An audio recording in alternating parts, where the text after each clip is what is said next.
चलो बच्चों, तो आज हम लोग एसएस में चैप्टर नंबर 13 शुरू करें जिसका नाम है मैन्युफैक्चरिंग इंडस्ट्रीज़। देखो, जैसे नाम है ना, तो सबसे पहले हम लोग इंडस्ट्रीज़ किसे कहते हैं वो समझें कि what is the meaning of industry. तो जैसे डेफिनेशन लिखी गई है ना, वो कहते हैं the process in which man can change the natural resources into usable conditions according to his intellectual, cultural and economic capacity is called industries. इसका मतलब ये कहलाया, सिंपल मीनिंग ये कि जिस प्लेस पर जो है वो नेचुरल रिसोर्सेज का यूजेबल थिंग्स में कन्वर्ट होता हो। बराबर, नेचुरल रिसोर्सेज जैसे सबसे सिंपल एग्जांपल कि अगर कॉटन मिलता हो, कॉटन एग्रीकल्चर में से मिलता है ना, वो नेचुरल रिसोर्स है और उस पर से बनता है कॉटन क्लोथ। बराबर, उस पर से क्या बनता है? कॉटन क्लोथ बनता है। तो वो जो है वो यूजेबल थिंग कहलाई। तो जहाँ कॉटन में से कॉटन क्लोथ बनाते हो वो प्लेस समझो कहलाई इंडस्ट्रीज। कहते हैं change the natural resource into usable conditions according to his intellectual, cultural and economic capacity. जब हर एक इंसान अपनी इंटेलेक्चुअल मतलब अपनी सोच के हिसाब से, अपने कल्चर और अपनी एक इकोनॉमिक कैपेसिटी मतलब पैसों के हिसाब से जब नेचुरल रिसोर्सेज का आर्टिफिशियल रिसोर्सेज में कन्वर्ट करता हो तो उसे इंडस्ट्रीज कहते हैं।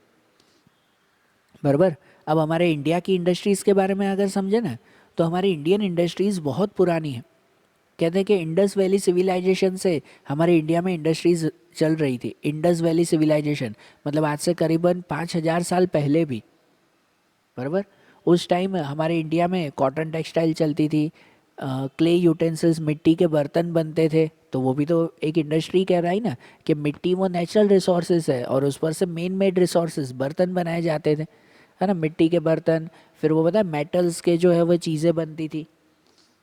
तो आज से 5,000 साल पहले भी, हाँ, आज की तरह बड़ी बड़ी इंडस्ट्रीज़ नहीं कि जैसे फैक्ट्रियाँ चलती है, धुआं निकलता है और ऐसी इंडस्ट्रीज़ ऐसे भले ही नहीं थी। पहले भले ही वो घर पे काम होता था लेकिन चलती थी।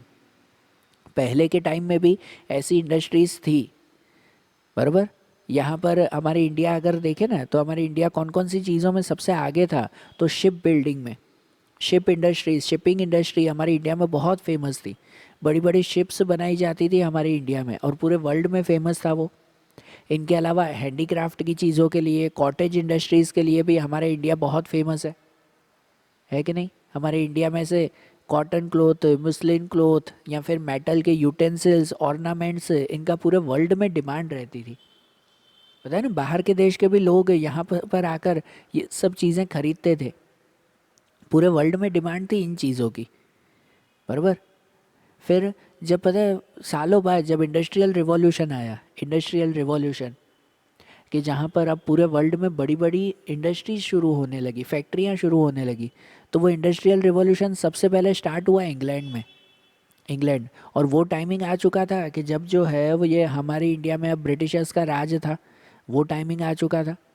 बराबर। और इंग्लैंड में जब ये रिवॉल्यूशन होता था तो वहाँ पे जब बड़ी बड़ी इंडस्ट्रीज शुरू हुई तो उसके लिए जो भी रॉ मटेरियल चाहिए, ठीक है, रॉ मटेरियल जो भी चाहिए, कच्चा सामान चाहिए, वो सब कहाँ से मिलते थे पता है? वो सब इंडिया से ही मिलते थे। मतलब ब्रिटिशर्स को अब अगर जो है वो कॉटन क्लोथ बनाना है तो वो इंडिया से ही कॉटन वहाँ पे लेके जाते थे इंग्लैंड में। वहाँ पे खाली इंडस्ट्रीज़ में उस कॉटन का कॉटन क्लोथ बनाते थे, फिर वही कॉटन क्लोथ इंडिया में आकर बेचते थे। बराबर। और बहुत ही हैवी रेट में वो यहाँ से कॉटन ले जाते थे एकदम सस्ते में, और वहाँ से अपनी इंडस्ट्रीज़ में उसका कॉटन क्लोथ बनाकर फिर इंडिया में ही बेचते थे बहुत ज़्यादा महंगे में। तो इसकी वजह से हमारा जो इंडियन मार्केट था, इंडिया की जो इकोनॉमी थी, वो पूरी तरह से कोलैप्स हो गई, पूरी तरह से डैमेज हो गई। बराबर ना, बहुत बुरा हाल हो गया हमारे यहाँ पर।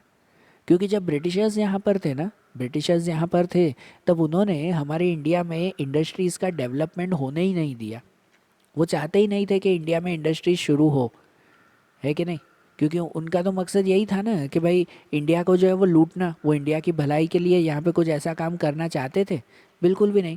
उन्होंने इंग्लैंड में, अपने देश में जो है वो बड़ी बड़ी इंडस्ट्री शुरू कर दी, लेकिन इंडिया में उन्होंने अलाउ नहीं किया। पता है, इन्हीं रीज़न की वजह से आज तक हमारा इंडिया जो है वो इतना पीछे है, क्योंकि उस वक्त जो है वो ये स्टार्टिंग नहीं हुई थी ना। और आपको पता है ये इंडस्ट्रीज़ हमारे लिए बहुत ज़रूरी थी, और हमारे लिए क्या, सब सब देशों के लिए, हर किसी के लिए।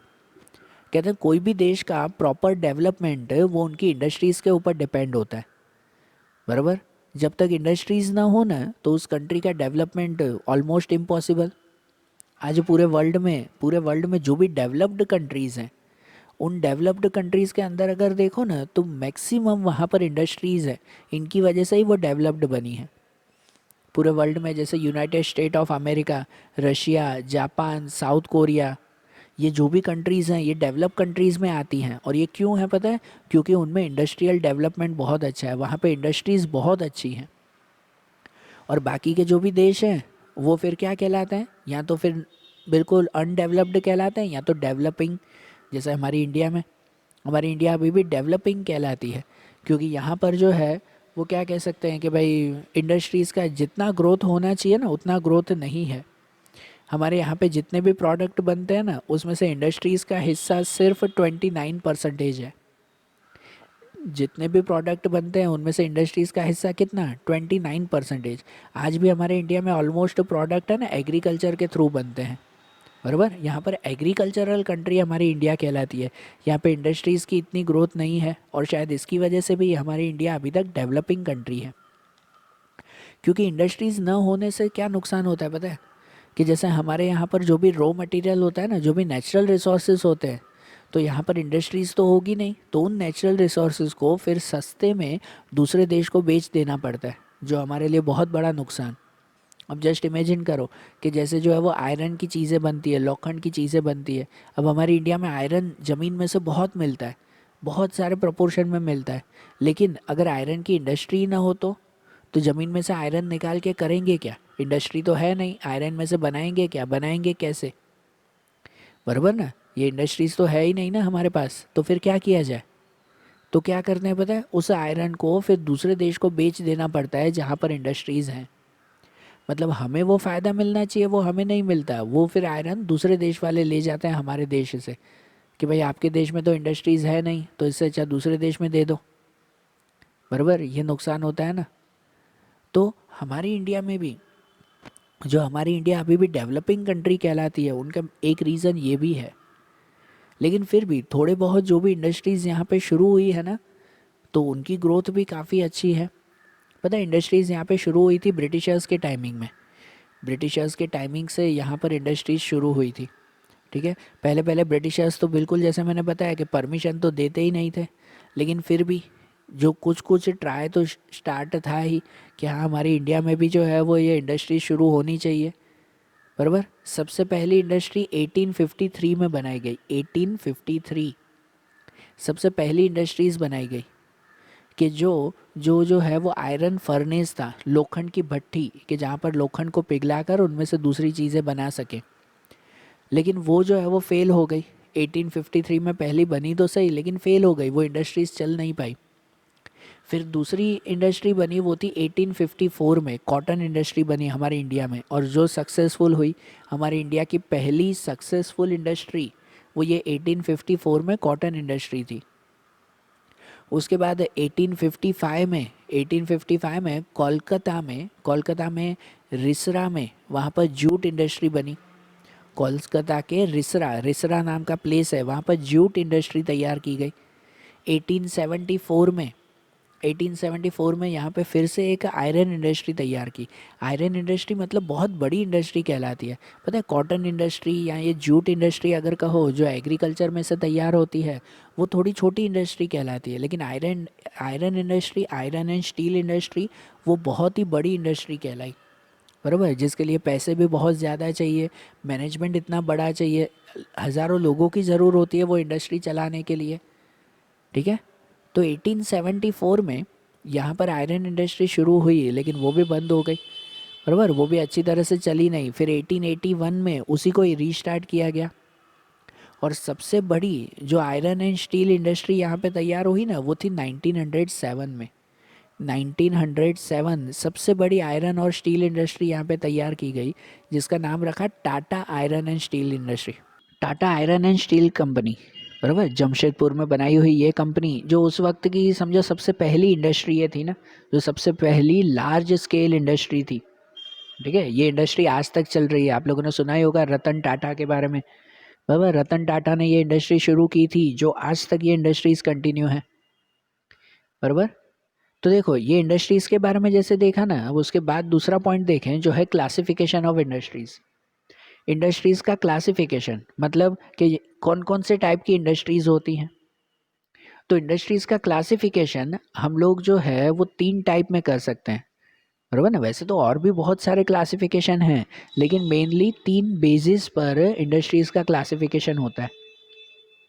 एक on the basis of human labour, दूसरा on the basis of ownership, और तीसरा on the basis of sources of raw material. बराबर, इनके हिसाब से होता है।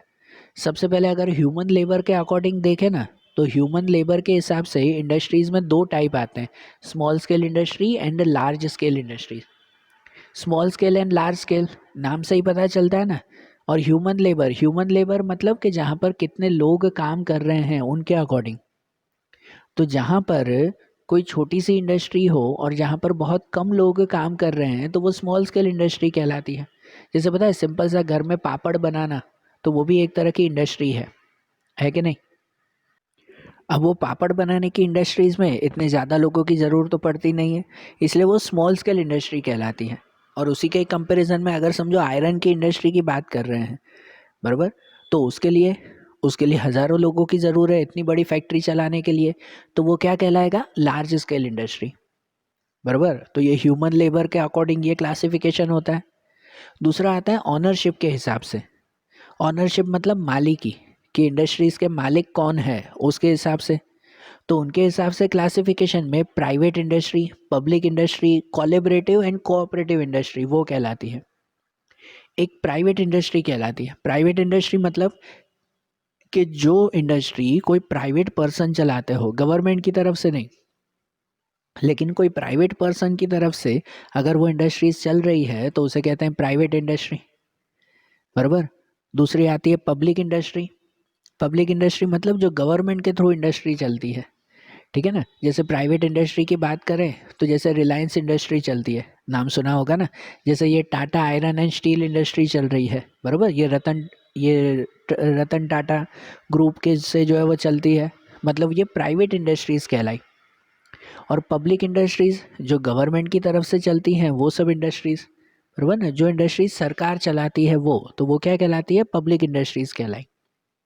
और दूसरी collaborative and cooperative groups. Collaborative and cooperative मतलब कहलाते हैं जो मिलकर चलाते हो, दो या दो से ज़्यादा इंडस्ट्रीज, या कितनी बार गवर्नमेंट और प्राइवेट मिलकर, बराबर ना, जो गवर्नमेंट एंड प्राइवेट वो इंडस्ट्रीज मिलकर अगर कोई चलता हो तो वो कोऑपरेटिव या तो कोलैबोरेटिव ग्रुप कहलाता है।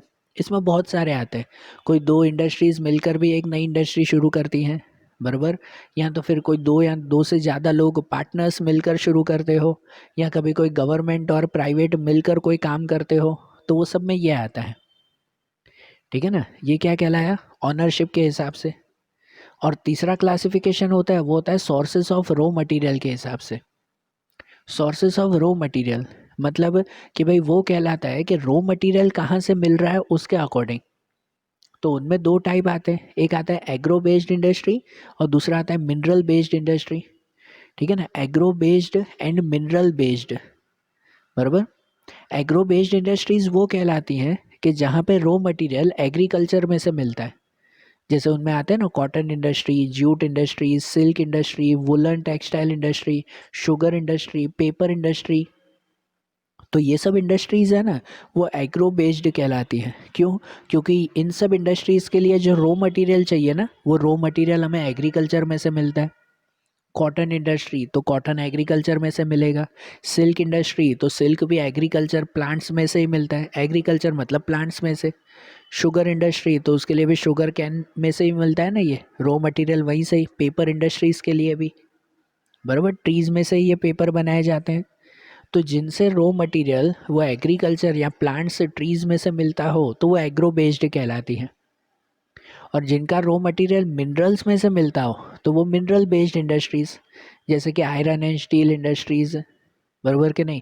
कॉपर इंडस्ट्रीज़ चलती हैं, कॉपर। तो ये जो जो मिनरल्स मिलते हैं ना, जैसे आयरन, कॉपर, गोल्ड, सिल्वर, ये सब मिनरल्स जो ज़मीन में से मिलते हैं, तो उनके थ्रू और उनके बेस पर जो इंडस्ट्रीज चलती है वो कौन सी कहलाती है? मिनरल बेस्ड इंडस्ट्रीज कहलाती है। समझ आ रही है बात? ठीक है। तो आज जैसे हमने ये क्लासिफिकेशन देखा ना, इंडस्ट्रीज़ की इंट्रोडक्शन समझी, क्लासिफिकेशन के बारे में समझा। अब ऐसे ही ये इनमें मेन दो टाइप जो हमने आखिरी में देखे रॉ मटेरियल के हिसाब से, agro based industries and mineral based industries, ये जो दो टाइप हैं, अब इन दोनों के बारे में डिटेल में जो हमारे आगे के पॉइंट्स हैं वो अब हम लोग अगले वीडियोस में देखेंगे। Okay, thank you.